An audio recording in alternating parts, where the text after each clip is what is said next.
Gjithmonë thoshte, mos u kthe kur në të njëjtën monedë.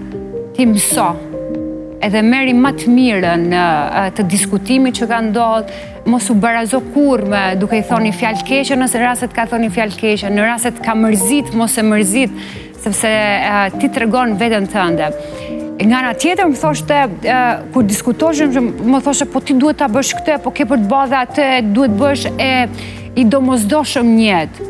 Në rast se ti nuk bëhesh i domosdoshëm, atëherë çdo gjë ka marrë fund, sepse nëse do të jesh e suksesshme, ti duhet të bëhesh e domosdoshme për diçka. Dhe një virtyt tjetër që e kam mësu edhe e kam edukat nga babi im, është që duhet të jesh mirënjohëse.